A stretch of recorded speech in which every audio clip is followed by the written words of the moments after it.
in Brooklyn, little Al Capone was born. He was good at school but found the rules too hard and would not conform. He punched a lady schoolma'am and joined the party thieves. He built up a reputation for his crude, dirty deeds.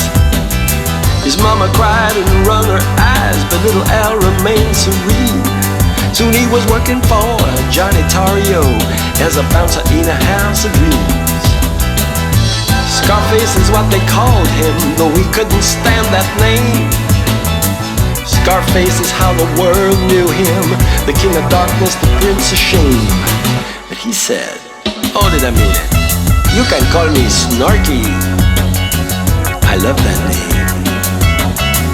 Acapella and Tommy Gun, Acapella and Tommy Gun.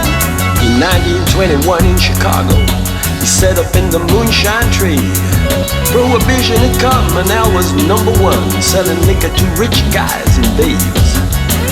He did a little shooting and spilled a lot of blood, but they could never pin a thing on him until the taxman did his job. And for all the murders that he had done and the loot he'd stashed away, it was just a short spell inside some jail with a bodyguard to save his face. Scarface is what they called him, though he couldn't stand that name. Scarface is how the world knew him, the king of darkness, the prince of shame. But he said, hold it a minute, you can call me Snorky.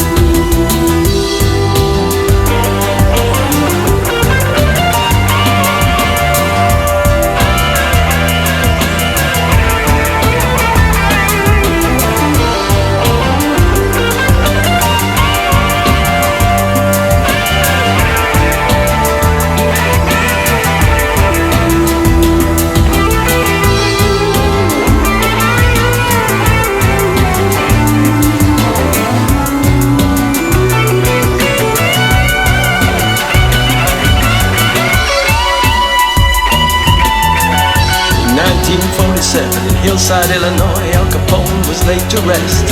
From the age of jazz to Alcatraz, the world saw his worst and best. His mind was lost and this one-time boss became a cokehead on the streets. The men he killed were laughing now in that private hell of thieves.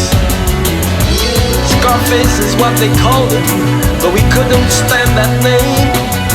Scarface is how the world knew him, the king of darkness, the prince of shame. Scarface is what they called him, though he couldn't stand that name.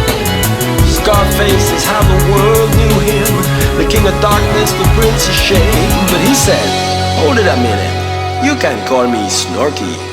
I love that name, Snorky.